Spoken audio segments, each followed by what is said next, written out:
Moikka moi! Aika katsoa kesäkuun loppuneet näin kesäkuun viimeisenä päivänä, sillä jos tänään jotain loppuu, niin ne menee sitten heinäkuun puolelle. Tällä kertaa tässä on kaikki loppuneet ja yhteensä näitä oli 11 kappaletta. Eli ei mikään suuri määrä, mutta hyvä, että täällä on vähän tämmöistä isompaa tuotetta mukana. Joten aloitetaan. Ja ensimmäisenä Avonin Anew Revitalizing Micellar Water, missä oli hyaluroniahappoa ja B-vitamiinia. Ja tää oli semmonen misellivesi, vaikka tää oli tietysti vesimäistä, niin minun mielestä tää oli ehkä vähän semmoista kiinteämpää, mutta ei ollut mitään semmoista niin kuin hyytelömäistä tai muutakaan. Mutta vähän se oli semmoista, että jos liian nopeasti kaatoi vanulapulle, niin se saattoi, että se hölskähti yli, eli ei kerennyt imeytyä niin nopeasti. Mutta ihan perus omaan makuun tämmönen miselli. Ja tässä oli aika semmonen niin kuin raaka-aineiden tuoksu lähinnä.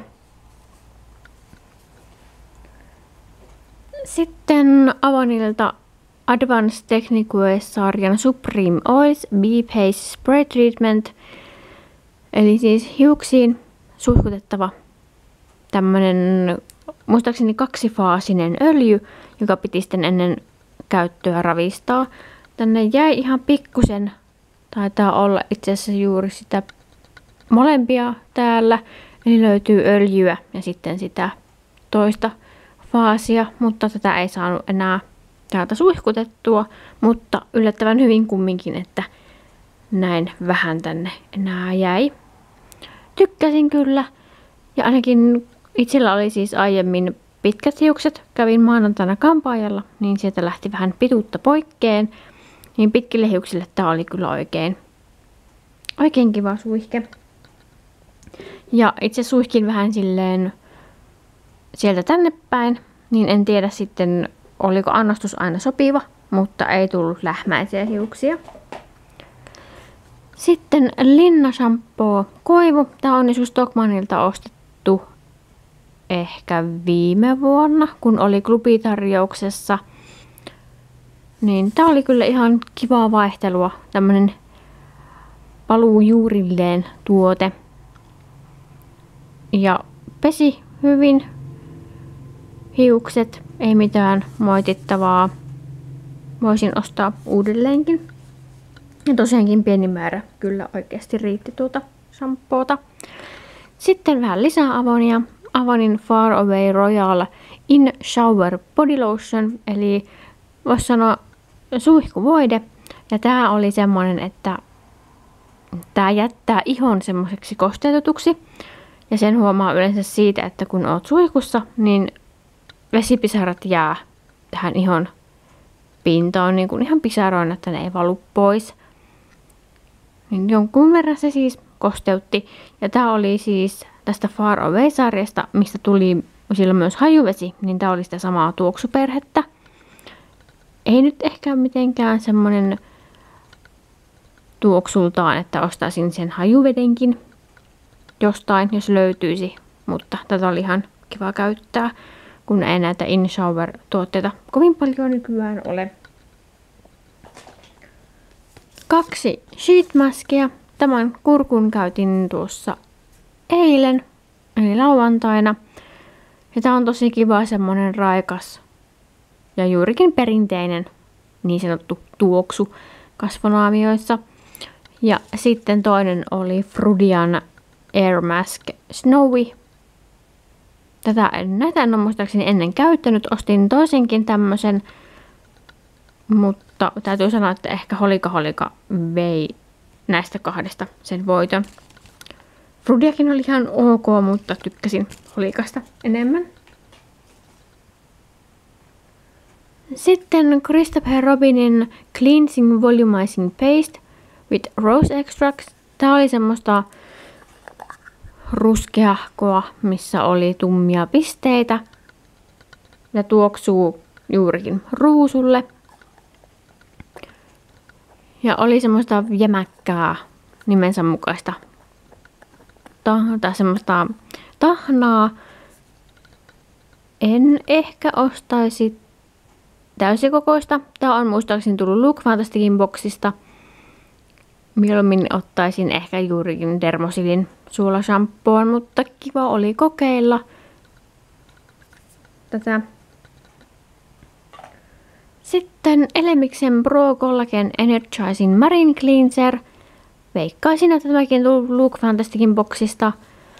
Ja tässä on semmonen, tässä on tuoksua, mutta itselleni tulee lähinnä mieleen tästä tuoksusta semmoiset tabletit, jotka laitetaan kemiallisen WC:n säiliöön. Nimittäin tästä tulee ihan tismalleen samanlainen tuoksu kuin mitä niistä tableteista. Mutta oikein hyvä tuoksusta huolimatta, vaikka se tuoksu veikin ajatukset muihin asioihin, mutta kumminkin ihan kiva oli tätä kokeilla. Sitten Ritualsilta The Legend of the Dragon. Kuopiossahan on nykyään matkuksessa Ritualsin liike, niin tämän olen sieltä ostanut. Ja tää oli tämmönen Gold Foaming Shower Gel, luumua ja santelipuuta tuoksussa. Ja en siis itse huomannut tätä kultaisuutta tässä niin kuin käytettäessä, paitsi sitten kun ne kaikki kultamössöt tuli sieltä, kun tuote alkoi olla lopussa, niin sitten ne törähti ja se näkyy ihan semmosena niin kuin keltaisena.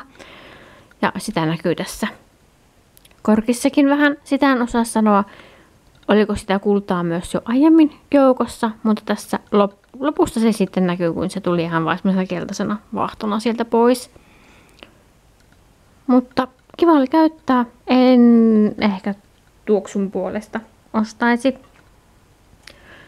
Sitten tää näkyykin jo hajuvesiprojektin puolella, eli Snowella Body Mist Solar Beautyltä. Tämä tuli loppuun.